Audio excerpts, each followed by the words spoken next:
Today we're going to dive into one of the biggest questions of all time. Does God exist?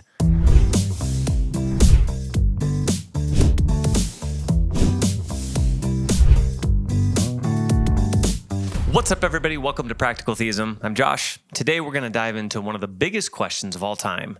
Does God exist? Now, I know the internet is filled with a lot of hot takes on this. Some people say belief in God is outdated, unscientific, or, just wishful thinking. Others argue that atheism actually requires more faith than theism. But you see, here's the real question. What makes the most sense? Does belief in God hold up when we apply reason, science, philosophy, and even personal experience? Or is atheism the better bet? Well, spoiler alert, belief in God not only makes sense, but it makes the most sense. And today, I'm going to show you why. Let's get into it. Let's start with the most basic question in all of philosophy. Why is there something rather than nothing? Think about it. The universe exists, but why? Did it always exist? Did it create itself? Did something or someone bring it into being? The great physicist Stephen Hawking once admitted, science may solve the problem of how the universe began, but it cannot answer the fundamental question, why does the universe bother to exist? Right off the bat, we see a problem for the atheist. Because atheists have to assume one of two things. Either the universe created itself from nothing, or the universe has always existed. Let's take a look at both. You see, the universe can't come from nothing. Imagine I tell you, hey, last night a giraffe popped into existence in my living room. Your first reaction would probably be, Josh, you good? Did you hit your head? Because we all know things don't just randomly pop into existence for no reason. Yet some atheists argue that the entire universe, literally all of space, time, matter, and energy just popped into existence uncaused. That's not science, it's magic, except, without a magician. The great scientist Sir Roger Penrose, a former collaborator of Stephen Hawking, he put it like this: the idea that the universe came from nothing is simply a non-starter. It makes no sense. So if the universe didn't come from nothing, what about the second option? Has the universe always existed? Some atheists argue that the universe is eternal. It's just always been there. No beginning, no end. But you see, there's a problem with that. The second law of thermodynamics states that everything is running out of usable energy. If the universe were infinitely old, it would have already run out of energy by now. But you see, we're here. The universe is still running. That means the universe had to have had a beginning.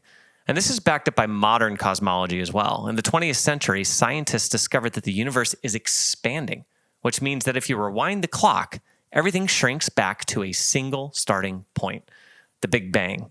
Little tidbit, the Big Bang was actually first posited by a Catholic priest. Even the famous atheist scientist Alexander Vilenkin admitted, all the evidence we have says that the universe had a beginning. And if the universe had a beginning, it means it needed a cause. So what caused it? The universe needs a cause outside of itself. The law of causality says that everything that begins to exist needs a cause. Think about it this way. A book needs an author. A painting needs a painter. A universe needs what? Whatever caused the universe can't be part of the universe. It must be outside of space and time, immensely powerful, and not made of matter or energy, and able to create from nothing. Sounds a lot like what a lot of theists call God. Even the famous agnostic Anthony Flew, one of the most well-known atheist philosophers of the 20th century, changed his mind. He wrote, the laws of nature, life with its teleological organization, and the existence of the universe can only be explained in the light of an intelligence that brought it into being. So the first reason why belief in God makes the most sense? Because the universe demands an explanation.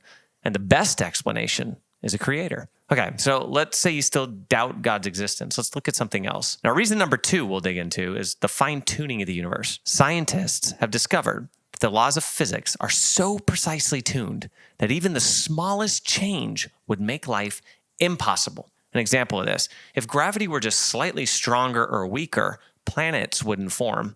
If the cosmological constant, which controls the expansion of the universe, were different even by 1 part in 10 to the 50th, the universe wouldn't exist.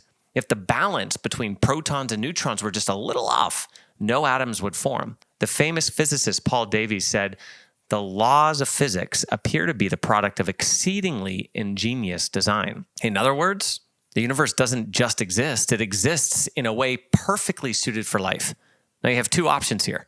Either this happened by chance, or this happened by design. But let's be real. If you saw the words, I love you, written in the sand, Would you assume it just happened randomly, or would you assume that someone wrote it? If the universe is finely tuned, that strongly suggests a fine tuner, a designer who made sure everything was just right for life. Now, reason number 3, the existence of objective morality. This is a big one. Let's talk about morality. We all know that some things are objectively wrong. Killing an innocent child is wrong. Torturing people for fun is wrong.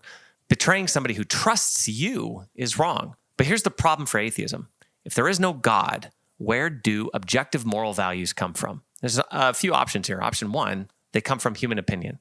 But if morality is just opinion, then, well, the Holocaust wasn't really wrong. It was just Hitler's opinion versus the rest of the world. Slavery wasn't actually evil. It was just a different moral perspective. Human rights don't actually exist. They're just preferences. Do you see the problem?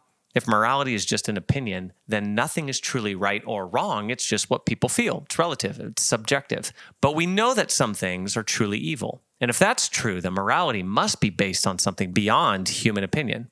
And the best explanation? A moral lawgiver, what we call God. Now, reason number 4, the historical evidence for Jesus' resurrection. If God exists, it begs the question, has he ever revealed himself? Yes, through Jesus Christ. Now, some people say Jesus was just a good moral teacher, but you see, there's a problem with that because Jesus didn't claim to be just a teacher. He claimed to be God in the flesh, and he proved it by doing something no one else in history has done, rising from the dead. Now, let's be clear. Christianity doesn't stand or fall on a feeling. It stands on a historical event. It stands on a person. If Jesus rose from the dead, then Christianity is true. If he didn't, it is false. And the evidence for his resurrection is really strong. Just a few things to think about. Multiple eyewitness accounts recorded in the Gospels. Non-Christian historians like Josephus and Tacitus confirm Jesus' crucifixion. The empty tomb, even Jesus' enemies admitted his body was missing. The transformation of the apostles, they went from cowards to martyrs because they saw the risen Christ. Even skeptics like Bart Ehrman, an agnostic historian, admit something happened that caused the followers of Jesus to believe he had been raised from the dead. And if Jesus rose from the dead, then he is who he claimed to be. And that means God exists. So why does belief in God make the most sense? First, the universe requires a cause. The universe, number 2, is fine-tuned for life. Number 3, objective morality needs a foundation. And number 4, the resurrection of Jesus points to God. Atheism can't fully explain these things, but belief in God, it makes sense of everything. Now you tell me, which makes more sense? So if you've been on the fence about God's existence, here's my challenge to you. Look deeper. Don't just assume unbelief is the default position. Follow where the evidence leads. And if you've made it this far, congrats. You've officially thought more deeply about God's existence than most people on the internet. But if you like this video, in all honesty, share it around, hit the like button, pound that subscribe button like you mean it, so you can continue to get more awesome content. And until next time, remember, saying the universe popped into existence from nothing is like saying a dictionary exploded into perfect alphabetical order. Just saying.